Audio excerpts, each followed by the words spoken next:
قربان جاؤں حضرت عثمان آپ کی شان پر۔ حضور فرمانے لگے کوئی میرے عثمان کو بلاؤ، کوئی میرے عثمان کو بلاؤ، میں اس سے باتیں کرنا چاہتا ہوں۔ کہتی ہیں پیغام چلا گیا، عثمان آ گئے، پردہ گر گیا، بیبیاں اندر چلی گئیں، حضور نے پہلو میں بٹھا لیا، میرے نبی نے ماتھا بھی چوما، حضور نے پیار بھی کیا اور فرمایا عثمان اس دن ثابت قدم رہنا جس دن لوگ تمہیں شہید کریں گے، عثمان اس دن ثابت قدم رہنا جس دن فتنے اٹھیں گے، اس دن ثابت قدم رہنا جب لوگ تیری قمیض اتارنا چاہیں گے جو اللہ نے تجھے پہنائی ہوگی، فرمایا اس دن ثابت قدم رہنا۔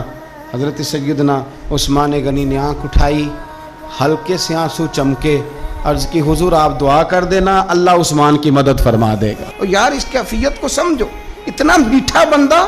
حضرت عثمان غنی بالکل نرم مزاج آدمی تھے، ٹھنڈی طبیعت کے تھے، لیکن حضرت عائشہ کہتی ہیں حضور لیٹے ہوئے تھے تو ذرا پنڈلی سے نا تامت مبارک کٹی ہوئی تھی، یہ بخاری مسلم ہے۔ حضرت ابو بکر آئے حضور لیٹے رہے، بات چیت ہوتی رہی، جناب عمر آئے لیٹے رہے، بات ہوتی رہی، کسی نے کہا حضور عثمان آ گئے، حضور اٹھے تامت سیدھی کی، حالانکہ بندہ نرم مزاج ہے سب سے، لوگ بیٹھے رہے، باتیں ہوئی، چلے گئے۔ سیدہ عائشہ صدیقہ کہتی میں نے کہا یا رسول اللہ میرے ابا جی بھی آئے آپ لیٹے رہے، عمر بھی آئے آپ عثمان کے آنے پر تو نے بڑا اہتمام کیا۔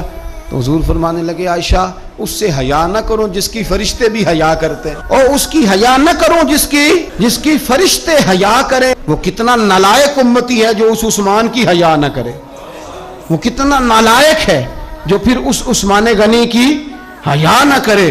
ہمیں ہر موقع پر سیدنا عثمان غنی کی حیا کرنی۔ 17 اور 18 ذی الحجہ حضرت عثمان غنی رضی اللہ تعالیٰ عنہ کا یوم وصال ہے۔ 18 ذی الحجہ کو آپ کو شہید کیا گیا تھا۔ قرآن پاک پڑھتے ہوئے حضرت عثمان غنی کی زندگی کے 3 پہلو بڑے نمایاں ہیں، 3 پہلو بڑے۔